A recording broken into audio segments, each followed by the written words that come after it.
कहानी की शुरुआत होती है जीयूक नाम के एक आदमी से, जो मुश्किल से मुश्किल ताले और तिजोरी तोड़ने में माहिर था। बेशकीमती चीजें चुरा कर उसे बेचना ही उसका काम था। वो अपना काम इतनी चालाकी से करता था कि अब तक 100 चोरियां करने के बाद भी वो पकड़ा नहीं गया। एक दिन अपने मिशन पर वो एक बिल्डिंग में घुसकर करोड़ों की कीमत वाला एक पत्थर चुराने की तैयारी कर रहा था। इस तिजोरी में कई मुश्किल ताले थे और इसे तोड़ना लगभग नामुमकिन था, लेकिन जीयूक भैया के लिए ये बाएं हाथ का खेल है। वो ताले तोड़कर पत्थर चुराने में कामयाब हो गया और सारे गार्ड्स को चकमा देकर बाहर भी निकल गया। लेकिन बाहर निकलते ही गलती से उससे वो पेशकीमती पत्थर टूट गया। बेचारे की सारी मेहनत मिट्टी में मिल गई थी, लेकिन उसने हार नहीं मानी और वैसा ही हूबहू डिजाइन बनाकर नया पत्थर तैयार कर लिया। फिर वो उसे बेचने के लिए एक मशहूर दुकान में गया, लेकिन दुकानदार को देखते ही पता चल गया कि ये नकली है और उसने जीयूक से कोई भी लेन देन करने से साफ मना कर दिया। लेकिन जीयूक भी जानता था कि ये दुकानदार आमतौर पर तो नकली चीजें बेचता है और इसीलिए उसने पुलिस के सामने दुकानदार की पोल खोलने की धमकी दे दी। हार मानकर दुकानदार को वो पत्थर लेना ही पड़ा। जीयूक का बेस्ट फ्रेंड गोइंग भी उसका पार्टनर था। उसकी खासियत थी कि वो मामूली सी चीजों में भी विस्फोटक फिट कर लेता था। इस चोरी के बाद जीयूक ने नकली नोट छापने का फैसला किया। उसने हूबहू नोट तैयार कर लिए, लेकिन उन पर शराब डालते ही अक्षर मिट जाते थे। जब बात नहीं बनी तो उन दोनों ने एक हीरे की दुकान लूटने का फैसला किया, जिसमें लगभग 3 करोड़ का माल था। लेकिन ये काम इतना आसान नहीं था, क्योंकि दुकान में चारों ओर सीसीटीवी कैमरा लगे थे। कैमरास को हैक करने के लिए उन्हें एक जबरदस्त हैकर की जरूरत थी। तो इस काम में उनका हैकर होगा जैंग बे। उसके बारे में अफवाह थी कि एक बार उसने पैसों के बदले अपने ही साथियों की मुखभरी पुलिस को कर दी थी, लेकिन फिर भी जीयूक और गुइन ने उस पर भरोसा करके उसे अपने साथ शामिल कर लिया। इसके बाद जीयूक की दोस्ती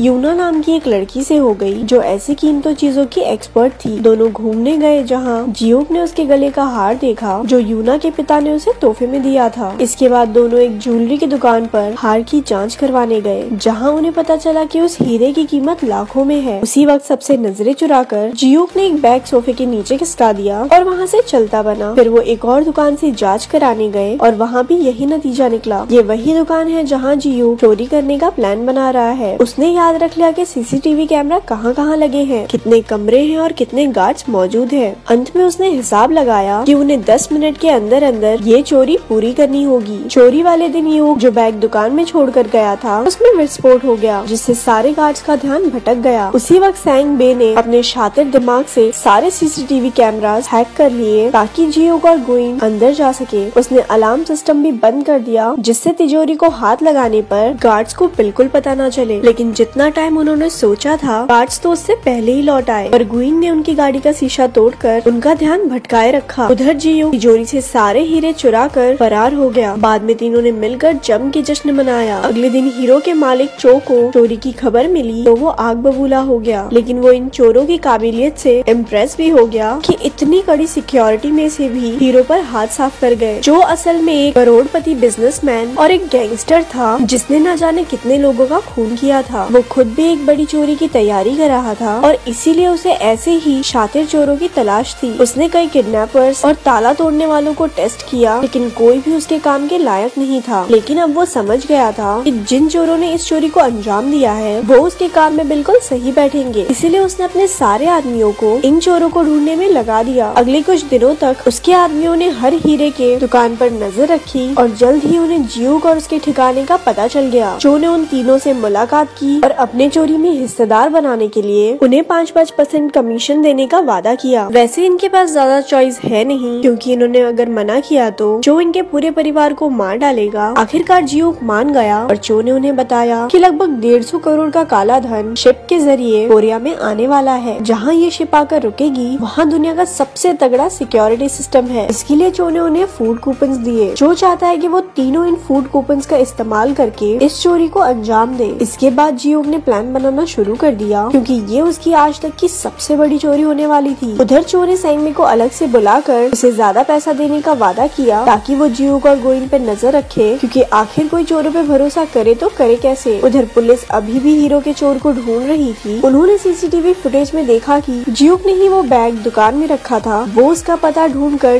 जीयूक के घर में घुस गए, जहाँ उन्होंने उसके अगली चोरी का सारा प्लान देख लिया। यहाँ से पुलिस को एहसास हो गया कि वो चोर से मिला हुआ है। चोरी से पिछले दिन जीयूक और गोइन बोट पर जाकर विस्फोटक और सिक्योरिटी सिस्टम को हैक करने के डिवाइसेस रखाए। अब अपने ठिकाने ठिकाने पर लौटकर जियूक ने गोइंग से कहा कि वो चो को धोखा देकर सारा पैसा खुद ही क्यों नहीं रख लेते, लेकिन जैंग बे को उनके प्लान के बारे में पता चल गया और उसने चो को सारी खबर दे दी। चो को गुस्सा तो बहुत आया, लेकिन उसने जियूक से बाद में निपटने का फैसला किया क्योंकि अभी उसे उसकी जरूरत है। इसके बाद जियूक ऊना से मिलने गया, लेकिन वो उसकी यूं अचानक गायब हो जाने से बहुत नाराज थी। जब वो नहीं मानी तो जियूक ने बताया कि उसके पिता ही उसके गुरु थे। यूना का बाप मिस्टर ओ ही वो आदमी था जो जियूक को इस चोरी की दुनिया में लाया। एक समय ओ चोरी चकारी छोड़कर एक आम जिंदगी जीना चाहता था, लेकिन उसी दिन उसके बिजनेस पार्टनर चो ने उसे मार डाला। यूना को उसके किसी बात पर यकीन नहीं हुआ और वो वहाँ से चली गई। कुछ ही देर में चो के आदमी उसे किडनैप कर वहाँ से ले गए ताकि जियूक उससे गद्दारी न कर सके। फिर चोरी को अंजाम देने का दिन आ गया और सारे चोर पोर्ट में घुसने में कामयाब हो गए। उधर से चो ने विस्फोटक में धमाका कर दिया, जिससे सारे सिक्योरिटी गार्ड्स का ध्यान भटक गया। मौका देखकर जैंग बे ने सिक्योरिटी सिस्टम हैक कर लिया और वहाँ के लोगों को लगा कि इस प्रॉब्लम को वो तो 40 मिनट में सॉल्व कर देंगे। अब जियूक और गोइंग के पास काफी टाइम था। वो तिजोरी के पास गए और जियूक ने अपनी काबिलियत से ताला खोल लिया। अब उनके सामने पैसों का ढेर लगा हुआ था। बिना समय गवाए उन्होंने अपने ट्रक में पैसे भरने शुरू कर दिए और बदले में चो के दिए फूड कूपन्स रख दिए। धमाके की खबर सुनते ही पुलिस वहाँ आ पहुँची और उन्होंने पोर्ट को चारों ओर से घेर लिया, जिस वजह से जियूक अपने साथियों के साथ बाहर नहीं निकल पाया। उधर चो ने आकर जियूक पर बंदूक तान दी क्योंकि उसे जियूक की गद्दारी का पता चल गया था। चो ने यूना का हार दिखाकर कहा कि वो उसके कब्जे में है। उसकी जान बचाने के लिए जियूक ने अपने आप को पुलिस के हवाले कर दिया, लेकिन पकड़े जाने से पहले ही वो पानी में कूद गया और पीछे से पुलिस वाले उसके ऊपर गोलियां दागने लगे। उसमें से एक गोली उसे लग भी गई। उसके हाथ में जो बॉम्ब था वो भी फट गया, यानी कि ये साफ था कि वो मर चुका है। जब गोइंग को इसका पता चला तो वो अपने दोस्त को खोकर बहुत दुखी हुआ, लेकिन जैंग बे खुश था क्योंकि अब उसे जियूक के हिस्से के भी पैसे मिल जाएंगे। तभी उन दोनों में बहस छिड़ गई और जैंग बे ने चाकू से गोइंग का खून कर दिया। आखिरकार पैसों से भरा ट्रक चो के यहाँ पहुँचा, लेकिन उसके अंदर सिर्फ फूड कूपन्स भरा दे कि उनके पैरों तले जमीन खिसक गई। उसे कुछ समझ नहीं आ रहा था। तभी जियूक का कॉल आया जो एकदम ठीक था। अब सारे पत्ते खुलने लगते हैं कि असल में शुरुआत से जो हुआ वो सब जियूक के प्लान का ही एक हिस्सा था। जियूक चो से मिस्टर ओ की मौत का बदला लेना चाहता था। सबसे पहले उसने जो नकली पत्थर बेचा उसमें एक माइक्रोफोन फिट कर दिया क्योंकि वो जानता था कि चो अक्सर वहाँ खरीदारी करने आता था। उसके प्लान के मुताबिक बिल्कुल वैसा ही हुआ और चो ने वो पत्थर खरीद लिया। उसकी बातें सुनकर जियूक को पता चला कि चो एक शातिर चोर की तलाश में है, तो उसने जानबूझकर हीरे चुराए ताकि वो चो की नजरों में आ सके। पूरा टाइम चो को लगता रहा कि वो जियूक को ढूंढ रहा है, लेकिन जियूक खुद ही उसके लिए सबूत छोड़ रहा था। जैंग बे भी जियूक का ही साथी था और वो बस चो के साथ होने की एक्टिंग कर रहा था। जियूक को पकड़ने आई पुलिस भी फर्जी थी और उसे लगने वाली गोली भी नकली थी। बेसिकली वो चो को चू बनाकर भाग गया। उधर पुलिस ने भी मरने का नाटक करने वाले गोइंग को भी बचा लिया और चो को पैसे के नाम पर कुछ मिला तो वो था ठेंगा। ऊपर से जियूक ने पुलिस को उसकी खबर भी दे डाली। पुलिस चो के अड्डे पर पहुंची जहां चो के आदमी और पुलिस में मारामारी शुरू हो गई। वहीं जैंग बे ने यूना को कैद से रिहा करवा लिया। अपने प्लान को चौपट होता देख चो भी वहाँ से भाग गया। जियूक के आदमी फूड कूपन से भरा ट्रक भी ले गए। हालांकि उसकी कोई खास कीमत नहीं थी, लेकिन फिर हमें पता चला कि कूपन असल में वही पैसे थे जो उन्होंने चुराए थे। जब वो ट्रक में पैसे भर रहे थे तो उन्होंने जियूक की नकली नोट बनाने वाली मशीन से उन्हें फूड कूपन बनाकर प्रिंट कर लिया। अब जैसे ही उन पर शराब पड़ेगी वो फिर से असली नोट बन जाएंगे। इसका मतलब पूरे टाइम पैसे चो की आँख के सामने ही थे, लेकिन वो उन्हें पहचान ही नहीं पाया। आखिरकार जियूक ने चो की गाड़ी को टक्कर मारकर उसे पुलिस के हवाले कर दिया। इसके बाद उन्होंने अपने ठिकाने पर कूपन्स पर शराब छिड़क कर उन्हें पैसों में बदल दिया। अब इतनी बड़ी चोरी की है तो जियूक कुछ महीने के लिए अंडरग्राउंड हो गया। एक दिन जियूक ने यूना को पैसे से भरा एक बैग भेजा जिससे वो दुबई में एक आर्ट गैलरी शुरू कर सकती है, जो कि हमेशा से उसका सपना था। वो दुबई पहुंची और वहाँ उसे एक म्यूजियम में अपना हार दिखा। तभी अपने जियूक भैया की एंट्री हुई और दोनों साथ मिलकर खुशी खुशी रहने लगे और ऐसे ये मूवी यहाँ खत्म हो गई। ऐसी और स्टोरी सुनने के लिए हमारे पेज को लाइक करें।